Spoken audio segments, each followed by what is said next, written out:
अवधूत चिंतन श्री गुरुदेव दत्त. दिगंबरा दिगंबरा श्रीपाद वल्लभ दिगंबरा. श्री दत्तगुरु परिक्रमेच्या पहिल्या भागात श्री क्षेत्र लाडकारंजा याबद्दल माहिती जाणून घेणार आहोत. श्री दत्तात्रेयांचे द्वितीय अवतार श्री नृसिंह सरस्वती स्वामी महाराज यांचे जन्मगाव म्हणजे कारंजा हे क्षेत्र आहे. याचा शोध वासुदेवानंद सरस्वती स्वामी महाराजांनी लावला. विदर्भामध्ये वाशिम जिल्ह्यामध्ये लाडाचे कारंजा या नावाने हे स्थान असून मूर्तिजापूर या रेल्वे स्थानकापासून 25 किलोमीटरवर आहे आणि समृद्धी महामार्गापासून 7 किलोमीटर अंतरावर आहे. या ठिकाणी 1934 साली ब्रह्मानंद सरस्वती महाराजांनी श्री गुरुमंदिर बांधले. श्रींच्या जन्मस्थानावरच मूर्तीची प्राणप्रतिष्ठापना करण्यात आली आहे. तसेच येथे श्री दत्तात्रेयांच्या निर्गुण पादुकांचीही स्थापना करण्यात आली आहे. एका ब्राह्मण स्त्रीला शनी प्रदोष व्रताचे आचरण करण्यास सांगितले होते. ती स्त्री पुत्रप्राप्तीची अतृप्त वासना मनात ठेवून मृत झाल्यानंतर वराडात करंजनगरीतील लाडाचे कारंजे या नावाने प्रसिद्ध आहे तेथे वाजसनीय शाखेच्या ब्राह्मण कुळात जन्मास आली. जातकावरून तिचे नाव अंबाभवानी ठेवण्यात आले. तत्कालीन परिस्थितीनुसार योग्य वेळी तिचे लग्न त्याच गावातील शिवव्रताचे आचरण करणाऱ्या माधव नावाच्या ब्राह्मणाशी झाले. पूर्वसंस्कारामुळे ती त्यावेळीही शनिप्रदोषी पतीसह शंकराची पूजा करीत असे. वयाच्या 16व्या वर्षी तिला एक पुत्ररत्न झाले. त्या पुत्राचे नाव नरहरी असे ठेवण्यात आले. हेच आपले श्री नृसिंह सरस्वती स्वामी होय. जन्माला आल्याबरोबर या बालकाच्या मुखातून ओंकाराचा उच्चार बाहेर पडू लागला. या बालकाला बालसुलभ रुदन माहीत नव्हते. केवळ ओंकाराचा उच्चारच तो करीत असे. बालकाच्या या अलौकिकत्वाची वार्ता सर्वत्र पसरली आणि त्या बालकास पाहण्याकरता अलोट गर्दी होऊ लागली. प्रतिपदेच्या चंद्रकलेप्रमाणे मुलगा हळूहळू वृद्धिगत होऊ लागला. तरी ओंकाराशिवाय तो मुखातून दुसरे एक सुद्धा अक्षर काढीत नाही. हे पाहून मुलगा मुका आहे की काय अशी शंका येऊ लागली. स्वाभाविकच पुत्रप्राप्तीच्या आनंदाला ओहोटी लागून माता पित्यांचे अंतःकरण चिंतेने ग्रासले गेले आणि त्यांची स्थिती अनुकंपनीय झाली. माता पित्यांच्या शंकाकुल आणि चिंताग्रस्त अंतःकरणाची जाणीव झाल्यामुळेच की काय हा बालक सुहास्य वदनाने माझ्या गळ्यात यज्ञोपवीत आणि कमरेला मौंजी मेखला धारण करावयास द्या असे खुणेने दर्शवू लागला आणि त्याने सूचित केले की माझे मौंजी बंधन झाल्यानंतर मी बोलू लागेन. मी मुका नाही. आपण चिंता करू नये. त्वरित आईवडिलांनी त्याची मौंज करण्याचे निश्चित केले. घरची आर्थिक परिस्थिती यथातथाच असल्याची जाणीव या बालकाला झाल्यामुळेच मौंजी बंधन कार्याला लागणाऱ्या खर्चाची तरतूद करण्याकरिता त्याने घरातील लोखंडी पळीला स्पर्श करून त्याचे सुवर्ण केले आणि अशा रीतीने आई वडिलांची आर्थिक काळजीतून मुक्तता केली. कारंजा गावातील तत्कालीन शास्त्री पंडितांच्या सांगण्यावरून तिथी निश्चित करण्यात आली आणि यथायोग्य शास्त्रोक्त पद्धतीने मौंज विधी मोठ्या आनंदाने आणि उत्साहाने करण्यात आला. ब्रह्मवृंदांना यथाशक्ती द्रव्य वगैरे देण्यात आले. जन्मताच ओंकाराचा उच्चार करणाऱ्या अलौकिक बटूला शास्त्राप्रमाणे गायत्री मंत्राचा उपदेश करण्यात आला आणि तो त्याने उच्चार करून ग्रहण केला. शेवटी शास्त्रकर्मानुसार आई भिक्षा घालण्यास आली असता पहिल्या भिक्षेच्या वेळीच त्या बटूने वेदांचा उच्चार केला. अशा प्रकारे 3 वेळा भिक्षा देण्यात आली आणि प्रत्येक वेळी वेदातील रुचेचाच उच्चार करीत त्याने ती भिक्षा ग्रहण केली. त्या क्षणापर्यंत ओंकाराव्यतिरिक्त अन्य कशाचाही उच्चार न करणारा मुलगा एकदम वेद म्हणू लागला. हे पाहून विद्वान ब्रह्मवृंदासहित सर्व लोक दिग्मूढ झाले आणि सर्वांनी त्या दिव्य बटूला नमस्कार केला.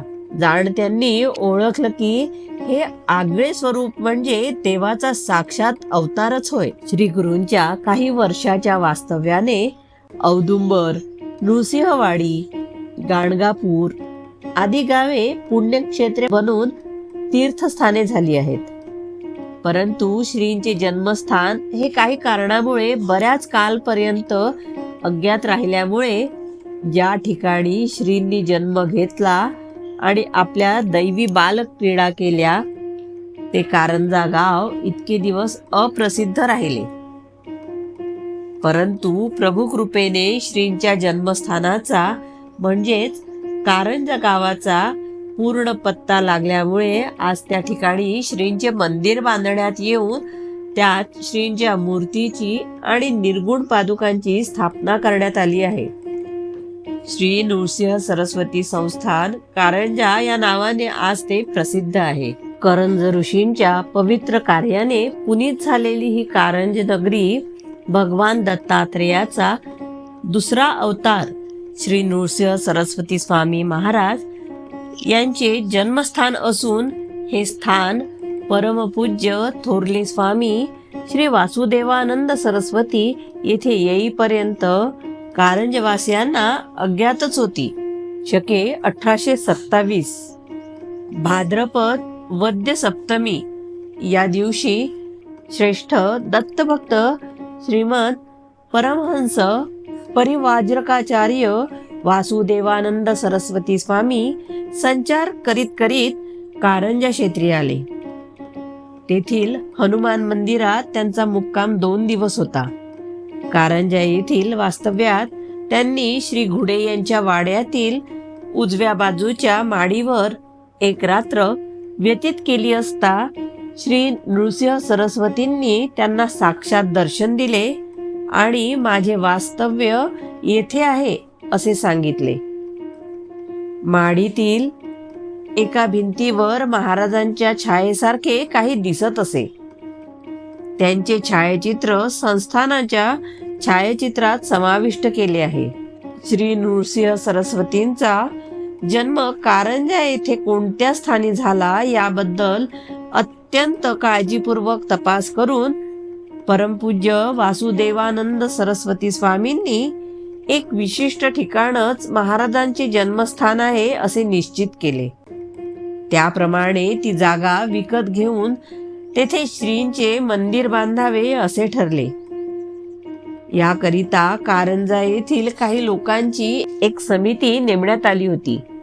परंतु समितीच्या कार्याला त्वरित यश देण्याचे चिन्हे न दिसल्यामुळे त्यांनी ग्रामस्थ लोकांना या जागेत एक महान सत्पुरुष जन्मास येऊन गेल्या कारणाने तुम्ही या जागेवर एखादे तुळशी वृंदावन बांधून त्याची पूजा अर्चा करावी म्हणजे सद्गुरूंची कृपा होईल असे सांगितले. श्री वासुदेवानंद सरस्वती स्वामींनी हे स्थान भगवान दत्तात्रेयाचा द्वितीय अवतार श्री नृसिंह सरस्वती स्वामी महाराज यांचे जन्मस्थान आहे असे तत्कालीन परमपूज्य ब्रह्मानंद सरस्वती स्वामी महाराजांना सांगितले. परमपूज्य ब्रह्मानंद सरस्वती स्वामी पूर्वाश्रमीचे लीलावत होते. त्यांना श्री नृसिंह स्वामी महाराजांची मूर्ती तयार करून मंदिर बांधण्याची उत्कट इच्छा होती. हे कार्य त्यांना गाणगापुरातच करायचे होते. परंतु असे सांगतात की प्रत्यक्ष महाराजांनी परमपूज्य ब्रह्मानंद स्वामींना दृष्टांत देऊन गाणगापूरची जी व्यवस्था आहे ती तशीच राहू द्या, त्यामध्ये काहीही पालट करू नये. आपणास काही कार्य करायचे असेल तर आमचे जन्मस्थान वऱ्हाडात कारंजा येथे आहे. त्या ठिकाणी आपणास जे करायचे असेल ते करा असे सांगितले. त्यानंतर परमपूज्य ब्रह्मानंद सरस्वती महाराज आणि परमपूज्य वासुदेवानंद सरस्वती स्वामी महाराज यांची भेट झाली. श्रींचे जन्मस्थान कारंजालाच आहे ही गोष्ट परमपूज्य श्री वासुदेवानंद स्वामींनी परमपूज्य ब्रह्मानंद स्वामींना स्पष्ट केली. त्याप्रमाणे परमपूज्य ब्रह्मानंद स्वामी कारंजास आले. दिनांक 6 नोव्हेंबर 1933 रोजी ब्रह्मीभूत ब्रह्मानंद सरस्वती तथा लीला दत्त हे माहूरला जाण्याच्या उद्देशाने आपल्या शिष्य परिवारासह कारंजा येथे आले. बिंदू तीर्थाजवळील दत्त मंदिरात त्यांनी वास्तव्य केले. श्रींचे जन्मस्थळासंबंधीची सर्व हकीकत ग्रामवासीय लोकांकडून कळताच श्री ब्रह्मानंद सरस्वती ताबडतोब श्री कैलासवासी बाळाभाऊ महाजन यांच्या समवेत श्री घुडे यांच्या वाड्यात आले आणि माडीवर जाऊन श्रींचे दर्शन घेतले. त्यानंतर त्यांनी मंदिर बांधण्याकरता म्हणून वाड्याची मागणी केली. त्या ठिकाणी श्री नृसिंह सरस्वतींची मूर्ती असलेले मंदिर बांधावे अशी मला श्रींची आज्ञा आहे असे त्यांनी सांगितले. वाड्याचे तत्कालीन मालक कैलासवासी बापूसाहेब घुडे यांनी ज्या ठिकाणी पुरातन वटवृक्ष असून श्रींचा जन्म झाला आहे ती जागा मंदिर बांधण्यासाठी देण्याचे पंचामार्फत कबूल केले. श्री ब्रह्मानंद सरस्वतींनी स्वतः ते स्थळ पाहिले आणि परमपूज्य वासुदेवानंद सरस्वतींनी तेच स्थळ निश्चित केले होते असे कळताच त्यांना अतिशय आनंद झाला. श्री ब्रह्मानंद सरस्वती स्वामींनी लोकांना त्या स्थानाचे महत्त्व पटवून दिले आणि लोकांची सहानुभूती मिळताच ती जागा विकत घेण्याच्या उद्योगाला प्रारंभ केला.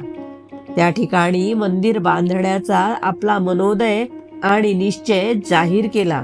मुंबई मुक्कामी श्री ब्रह्मानंद सरस्वती स्वामी यांनी मंदिराकरिता निधी जमविण्याचे प्रयत्न केले.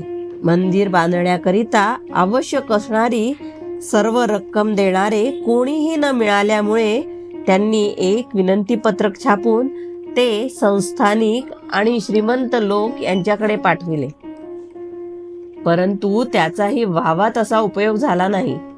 तेव्हा त्यांनी आपले शिष्य श्री नाडकर्णी, त्यावेळीचे कार्यवाह कैलासवासी रघुनाथ विठ्ठल श्रोती आणि इतर मंडळी बरोबर घेऊन काही संस्थानिकांकडे द्रव्य सहाय्यार्थ दौरा केला. परंतु त्याचाही फारसा उपयोग झाला नाही. प्रभू स्मरण करताच हे मंदिर सामान्य जनतेच्या मदतीनेच बांधले जावे अशी श्री गुरूंची इच्छा दिसते असा विचार त्यांच्या मनात आला. लगेच त्या धोरणानुसार त्यांनी निधी जमविण्याचा निश्चय केला. स्वइच्छेनुसार प्रत्येकाने देणगी द्यावी असे स्वामींनी सांगताच मध्यम स्थितीतील बऱ्याच लोकांनी मदत दिली. अशा प्रकारे मंदिर उभारण्याला आवश्यक असलेल्या निधीपेक्षा थोडा अधिक निधी जमा झाला. तथापि अर्चेला आवश्यक असणारी रक्कम जमली नाही. सुमारे 1,500 रुपये कमी पडत होते. श्री ब्रह्मानंद सरस्वती स्वामींनी आपल्या जवळ असणाऱ्या वस्तू विकून ती तूट भरून काढली.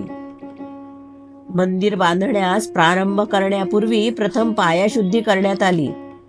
त्याकरिता नाशिकचे रहिवासी श्री अण्णाशास्त्री वारे आणि श्रीधर शास्त्री आणि काशीचे 2 विद्वान ब्राह्मण यांना पाचारण करून शास्त्रोक्त विधीपूर्वक काही ताम्रपट मंदिराच्या पायामध्ये ठेवण्यात आले. शके 1855 मार्गशीर्ष महिन्यात मंदिराची कोनशिला बसविण्यात आली.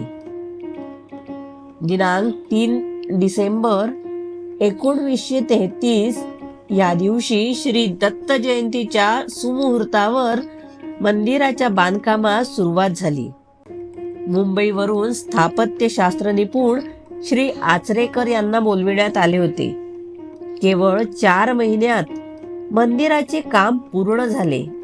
मंदिराकरता लागणारे दरवाजे, खिडक्या, संगमरवरी दगड इत्यादी सामान मुंबईहून आणण्यात आले होते. मंदिर बांधण्याचे काम पूर्णावस्थेला आले. त्यात श्री नृसिंह सरस्वतींची मूर्ती स्थापन करण्याची वेळ समीप आली. परंतु श्री गुरूंची प्रतिमा कशी तयार करावयाची हा प्रश्न होता. श्री गुरूंची प्रतिमा तयार करण्याकरिता अस्सल आणि एकमेव उपलब्ध साधन म्हणजे श्री गुरुचरित्रात त्यांचे वर्णिलेले शब्दचित्र हेच होय. याच आधारे आणि सध्या आद्य श्री शंकराचार्यांचे म्हणून प्रसिद्ध असलेल्या चित्राच्या नमुन्याप्रमाणे श्री नृसिंह सरस्वती स्वामींचे छायाचित्र काढावे असे श्री ब्रह्मानंद सरस्वती यांनी ठरविले. ते काम त्यांचे शिष्य आणि भक्त श्री रा बा धुरंदर, मुंबई स्कूल ऑफ आर्ट्सचे मुख्याध्यापक यांच्याकडे सोपविण्यात आले. मुंबई स्कूल ऑफ आर्ट्सचे तत्कालीन प्राचार्य श्री सालोमन साहेब यांचा आणि श्री ब्रह्मानंद स्वामी यांचा परिचय असल्यामुळे त्यांनीही स्वयंस्फूर्तीने मीही एक चित्र काढतो असे स्वामींना सांगितले.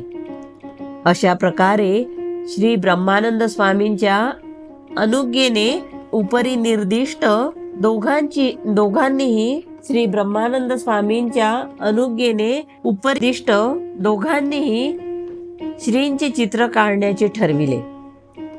एके दिवशी त्या दोघांनाही श्री गुरुमूर्तीचा स्वप्न साक्षात्कार होऊन मला नीट न्याहाळून घ्या आणि आपले चित्र काढा अशी आज्ञा झाली. साक्षात्काराच्या अनुभवानुसार दोघांनीही स्वतंत्रपणे काढलेली आपापली चित्रे स्वामींच्या जवळ आणून दिली. आश्चर्याची गोष्ट अशी की ती दोन्ही चित्रे अगदी तंतोतंत एकाच नमुन्याची होती. श्रींच्या प्रत्यक्ष दर्शनाचा लाभ झालेले ते दोन्ही चित्रकार धन्य होत, ज्यांच्या चित्रकला चातुर्याने आणि नैपुण्याने सर्वसाधारण जनतेला सुद्धा श्रींच्या मूर्तीचा दर्शनाचा लाभ घेता येत आहे. श्रींची मूर्ती घडविण्यास लागणारा खर्च देण्याची इच्छा श्री धुरंदर यांनी व्यक्त केली आणि श्री ब्रह्मानंद स्वामींनी त्या गोष्टीस संमती दिली. तसेच श्री M.A. जोशी यांनी श्रींच्या चित्राचे छायाचित्र काढून दिले आणि श्री दत्तात्रेयाची तसबीर करून दिली. जयपूर येथे श्रींची संगमरवरी पाषाणाची नयन मनोहर मूर्ती तयार करवून ती श्री ब्रह्मानंद सरस्वतींनी स्वतः आपल्याबरोबर मोटारीतून कारंजा येथे आणली. शके 1856 चैत्र शुद्ध 13 पासून पंचानेक दीक्षेने प्रारंभ करून चैत्रवद्य द्वितीयेलाच दिनांक 1 एप्रिल 1934 चित्रा नक्षत्रयुक्त वृषभ लग्नाच्या सुमुहूर्तावर श्री गुरु नृसिंह सरस्वती स्वामी महाराजांच्या या मूर्तीची मंदिरात त्यांनी प्रतिष्ठापना केली.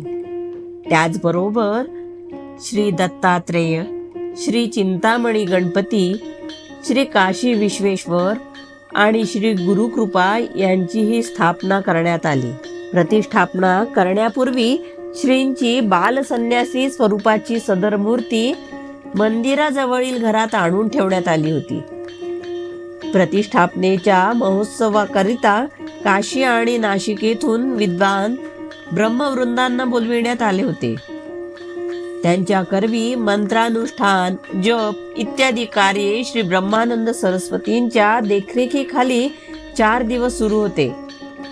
प्रतिष्ठापनेच्या दिवशी पूजा अर्चा करण्यापूर्वी मंदिराचा कळस आणि मूर्तीचे आसन यावर ब्राह्मणांनी वेदमंत्रांनी अभिषेक केला. नंतर मंदिराजवळील घरातून श्रींची मूर्ती पालखीतून वाजत गाजत मंदिरात आणण्यात आली आणि नंतर त्या मूर्तीची प्राण प्रतिष्ठा करण्यात आली. मंदिराच्या गाभाऱ्यात जाऊन जवळून दर्शन घेण्याचा पुन्हा कधीही न मिळणारा लाभ सर्वांनी घेतल्यावर महाप्रसाद झाला. महाप्रसादाचा पुण्य लाभ सुमारे 1000 लोकांनी घेतला. तो दिवस म्हणजे कारंजा नगरीतील एक चिरस्मरणीय आणि पावन दिन होता. ज्या लोकांनी तो सोहळा प्रत्यक्ष अवलोकिला ते धन्य होत. या दिवसापासूनच भाविकांना श्री नृसिंह सरस्वतींच्या साक्षात अस्तित्वाचा अनुभव येऊ लागला. सुमारे 1920-21 साली श्री ब्रह्मानंद सरस्वती स्वामी हे गाणगापुरात दर्शनाकरिता गेले होते. त्यावेळी श्री नृसिंह सरस्वतींच्या कारंजा येथील जन्मस्थानाचा तपास करून ते स्थान निश्चित करावे किंवा तेथे श्री गुरूंचे मंदिर बांधून त्यात त्यांची मूर्ती स्थापन करावी याबद्दल त्यांच्या मनात अस्पष्ट अशी कल्पनाही आली नव्हती. गाणगापुरात ते दर्शन घेत असता तू माझ्या निर्गुण पादुकाचे काम सुरू कर असा जोराचा आदेश श्री गुरूंनी दिला. परंतु त्या पादुका कशाकरिता आणि कुठे स्थापन करावयाच्या वगैरे बाबतीत त्यावेळी काही दिग्दर्शन करण्यात आले नाही. श्री गुरूंची आज्ञा शिरसावन्य मानून श्री ब्रह्मानंद सरस्वती स्वामी काशीस परत आले आणि तेथे त्यांनी आदेशानुसार अनुष्ठान सुरू केले. 5 दिवस सतत अनुष्ठान चालू ठेवल्यानंतर त्यांना श्री गुरूंच्या निर्गुण पादुका मिळाल्या. त्या निर्गुण पादुकांवरील हे अनुष्ठान श्री ब्रह्मानंद सरस्वतींनी सतत 12 वर्षे चालू ठेवले. पुढे कारंजा येथे मंदिर बांधून तयार झाले. तरीही त्यांना निर्गुण पादुकांसंबंधीचे गूढ उकलले नाही. परंतु मंदिरात श्री गुरूंच्या मूर्तीची प्रतिष्ठापना होताच निर्गुण पादुका सुरू करण्याचा गाणगापूर मुक्कामी झालेला आदेश आणि तदनुसार चालू ठेवलेली अनुष्ठान यांचा उलगडा झाला. या निर्गुण पादुका कारंजा येथे श्री गुरूंच्या सन्निध स्थापन करण्याकरिता म्हणूनच त्या सुरू करण्याचा आदेश त्यांना झाला होता हे त्यांच्या ध्यानात आले. श्री दत्त संप्रदायात निर्गुण पादुका हे त्या देवतेच्या दिव्य आणि साक्षात अस्तित्वाचे प्रतीक असते असा अनुभव आहे.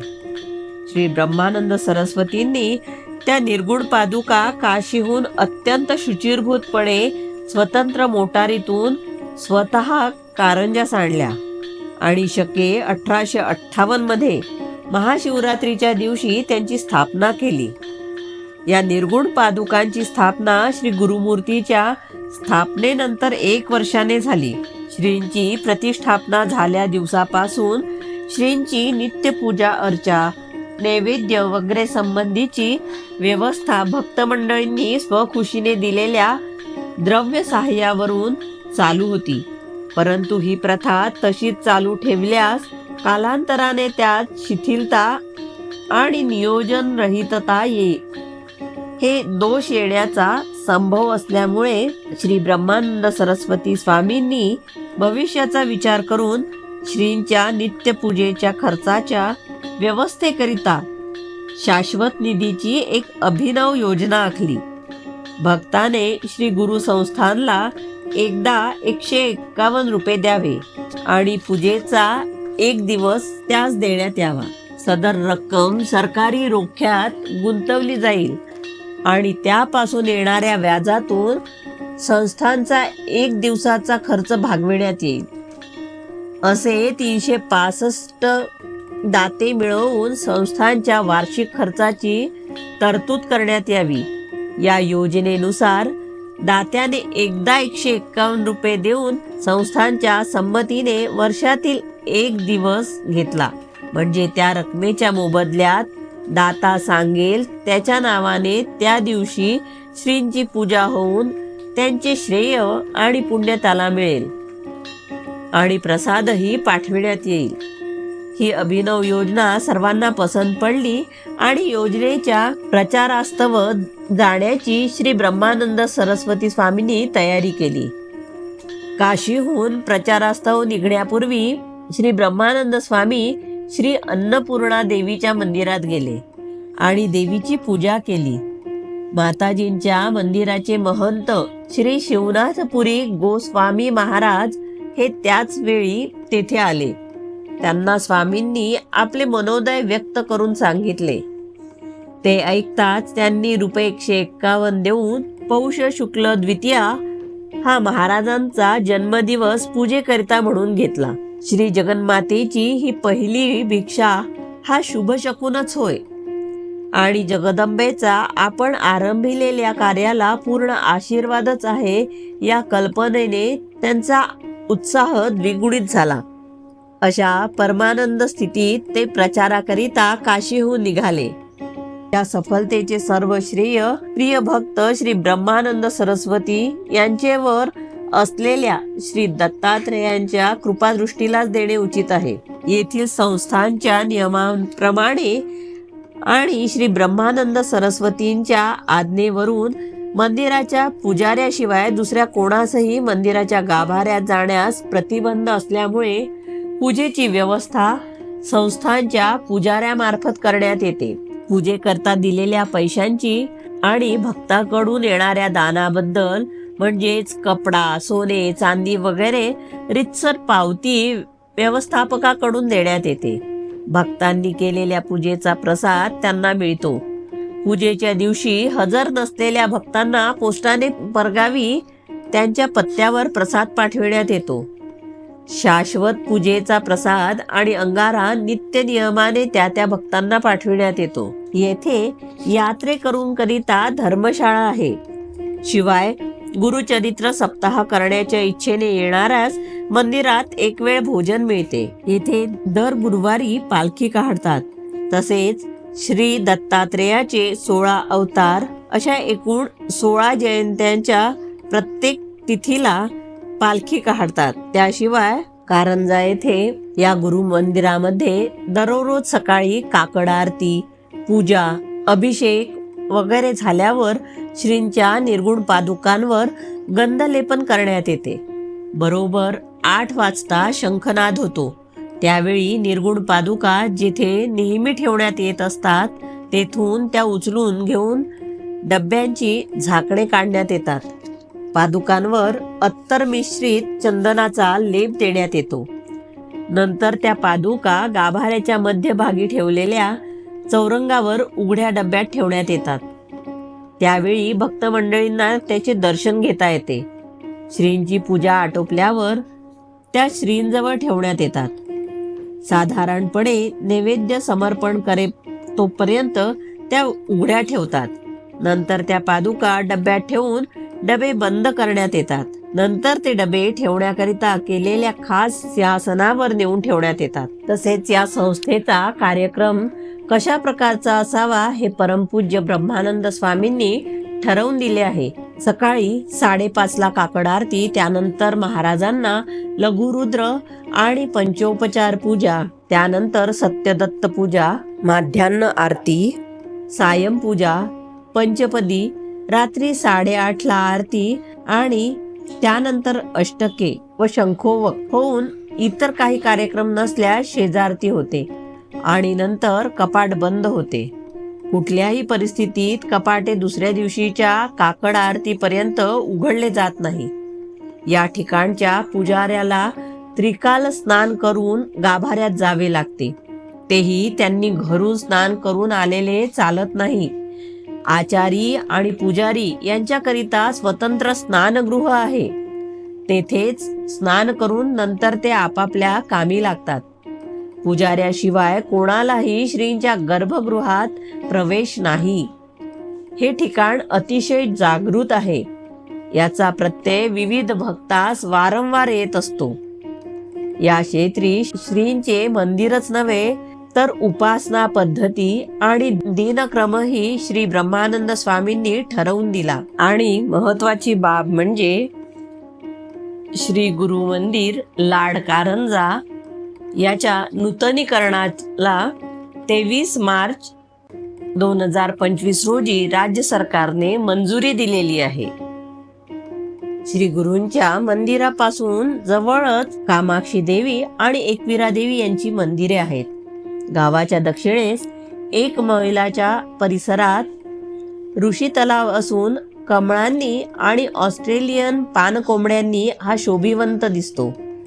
कामाक्षी देवीच्या कृपाप्रसादामुळे करंज ऋषींनी या तलावाची निर्मिती केल्याची कथा करंज महात्म्य या नावाच्या प्राकृत ग्रंथात आहे.